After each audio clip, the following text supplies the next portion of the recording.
Welcome back.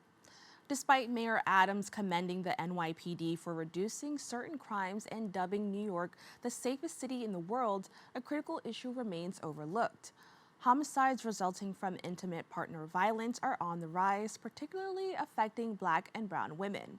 Shockingly, intimate partner fatalities surged by 29.2% from 2021 to 2022, which is the second largest increase in New York City's intimate partner fatality rates in a decade. Joining us now is the Vice President of Government Affairs of the Urban Resource Institute, Lauren Schuster. Lauren, thank you so much for joining me. Hi, Kibin. Thank you so much for having me on. I appreciate it. Now, I want to delve right into this because this is a very, Absolutely. serious topic. And just from the intro alone, I learned so much. The report released by the NYC Domestic Violence Fatality Review Committee reveals a significant increase of 29.2% in intimate partner fatalities in the 1 year period between 2021 to 2022. Can you help us understand the key factors contributing to this alarming rise? Absolutely. And I think that's the question on the top of everybody's mind right now. Before we dive right into it, I also want to clarify that the increase is even more stark in the Bronx, where DV fatalities have increased by 57% between 2021 and 2022. And in Brooklyn, they've increased by a startling 225%. So it's even worse in both of those two boroughs. And I think everybody is looking for the silver bullet, the main driver of this spike. And I think it's far more complicated than looking to any one cause as the single driver here. I think it would make our work as advocates so much easier if there was one cause that we could point to, then we could just invest a ton of resources. But I think it's complex and there are myriad issues contributing to this spike. In part, we see that intimate partner violence, it's cyclical. So there are increases that ebb and flow over time. And there's some of that that's contributing to this increase. But if you look through the Fatality Review Committee report, which we have done at length since it's been released, you see that the communities with the highest levels or the highest increases across the city are also the ones that experience or have historically experienced great levels of disinvestment. These are communities that are struggling and have historically struggled to be seen. They are communities with higher overall rates of violence. They are communities with high rates of income inequality. And so we are seeing that a lack of priority in these neighborhoods has perchance driven some of this increase for sure. Now, as I mentioned earlier, Mayor Adams has praised the NYPD just for crime decreases. But now that we're kind of looking at it with this lens on it, how would you assess the city's overall safety considering this specific and critical issue?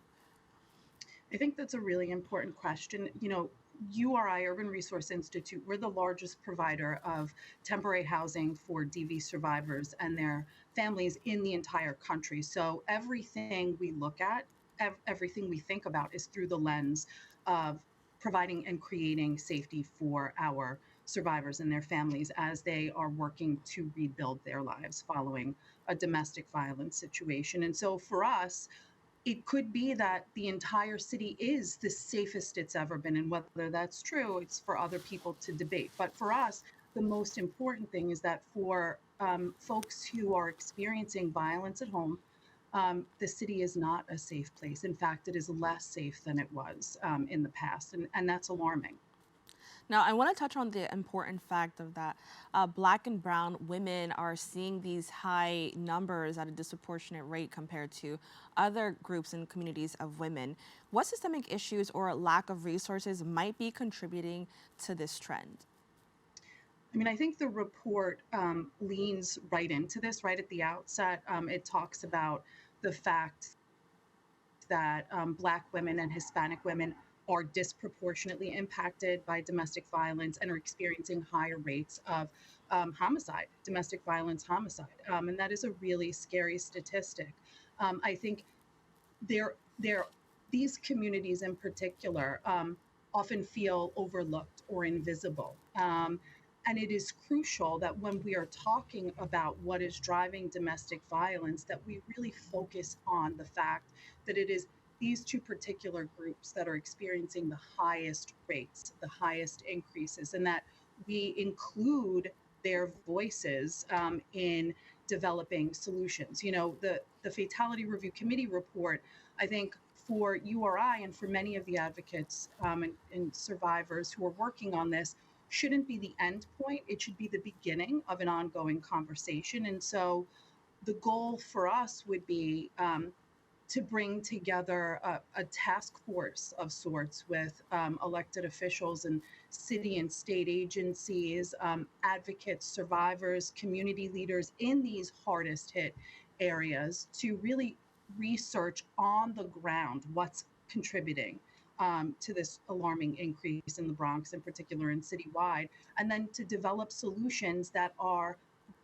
created, driven, led by the people who are being impacted the most. And that's so great that you brought that up because I wanted to kind of expand on that a little bit more on how can policy responses be tailored to address the specific needs of these communities, and what does that actually look like? Because I think a lot of people they have the idea of like, okay, this is what we need to do, or maybe they'll do the research, but what is that extra step that's going to make the community feel, honestly, because it's such a sensitive topic, comfortable and open with, kind of dealing with this and talking about it. I think that's such an important question because we've come a long way in the way that we talk about and approach domestic violence and intimate partner violence, but there's still a significant stigma that exists around this work and about being somebody who has experienced domestic violence as a witness, as a victim, or even as somebody who's caused harm. And so, one of the things that URI really focuses on is trying to remove that stigma. We are working from a client centered, survivor centered approach. Everything we do is trauma informed. And the goal is to be culturally responsive, not just competent, but responsive. And in responding to the community, it means that we need to include them in the conversation and let them lead the discussion.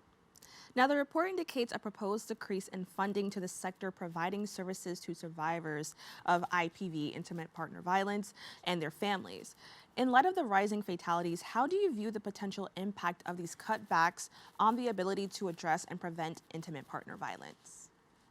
I think there are real opportunities to make investments in programming um, that have the potential to really reduce violence and make communities safer. Here at URI we work with young people to teach them about how to identify the warning signs of intimate partner violence and how to build healthy relationships.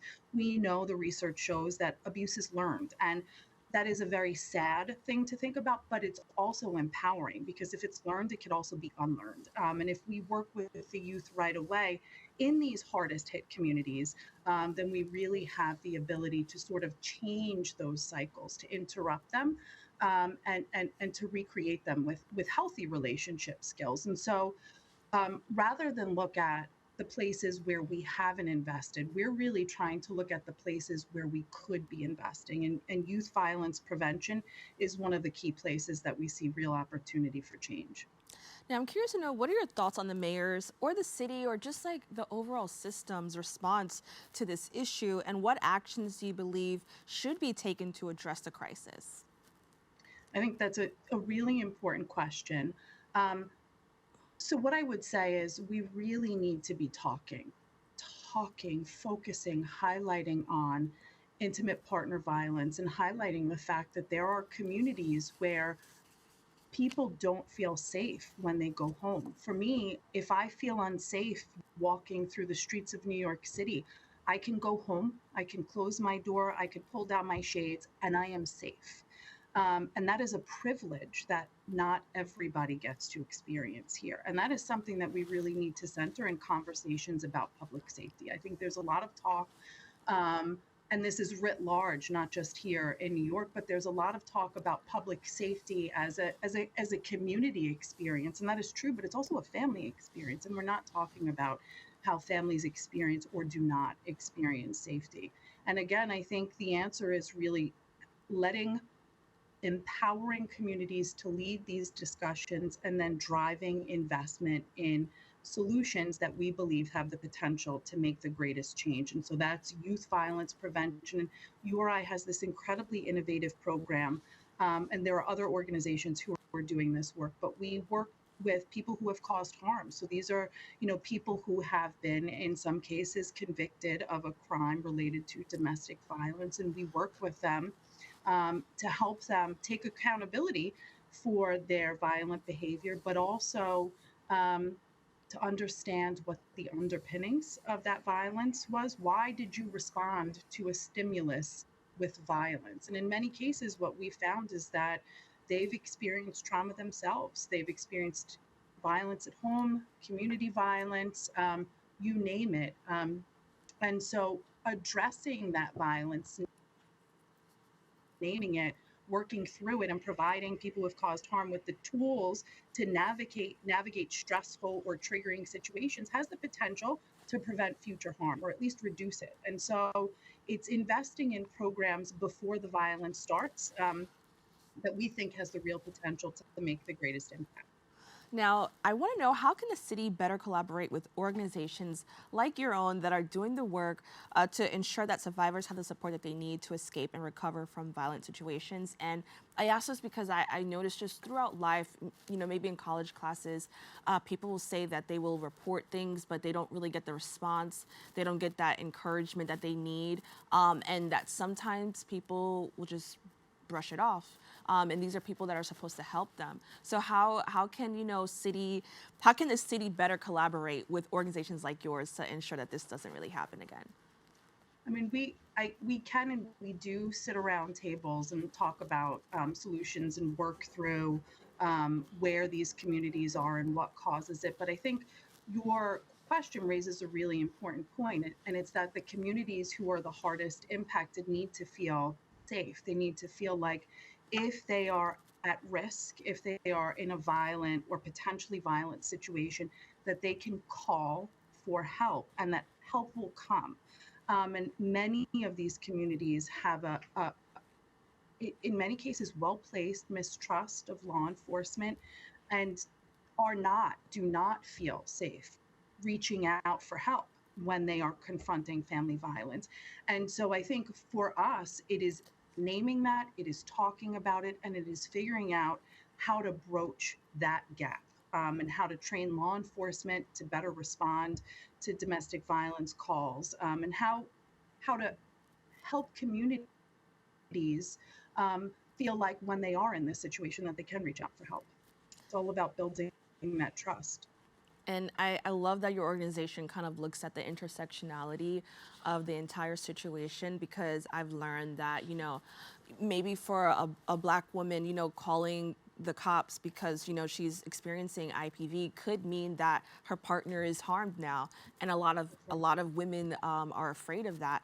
Same with maybe other places where, maybe they're a family of immigrants and people are afraid that that could, cause harm to the family. So I truly appreciate that your organization is like looking at these different blocks and looking at the entire picture instead of just looking at domestic violence on its own, because I think that's the best way to help people. Can you talk a little bit more about, how your organization kind of looks at some of those things and points out the intersectionality, and and what training goes into that to ensure that people who have the right mind and who want to help kind of look at those situations? I think these are some of the most important questions, and I'm just so grateful for you to ask them. I think one of the biggest points of intersection that we found outside of race and cultural identity is also housing. I would say that I wouldn't just say it is the case that domestic violence is one of the leading causes, drivers of homelessness in the city. And right now, more than 40% of families who are in the family shelter system for people experiencing homelessness are there because they experienced domestic violence. And so this is a really important conversation to be having at a time when conversations about homelessness have really they've they're everywhere at this point. And I think we really need to highlight the fact that addressing homelessness means that we are also addressing domestic violence. That if we address one of these issues, we will have an impact on the other one. Housing instability and violence at home go hand in hand. Now, in your opinion, what role does the media play in raising awareness about intimate partner violence? Because I think that that's really important. Even what we do here is a part of the media, and that's why we want to bring on voices like yours. So, can you just talk about, what role do you think the media plays in addressing the issue, and possibly like kind of creating these ideas that we have around domestic and intimate partner violence? I think it is one of the most critical roles. I think the media has the potential to not simply elevate the issue with the public and with policymakers, but also to reframe the narrative around intimate partner violence. I think a lot of people think that what happens behind the closed doors of somebody's home is their business. And it is not our problem as a community, as a people to address, and it is. I think that there's still so much stigma around intimate partner violence, and I think that causes so many um, people who are experiencing violence to stay in a dangerous situation. And I think the media is one of the most incredibly powerful tools that we have to reframe and reshape that narrative and to empower survivors.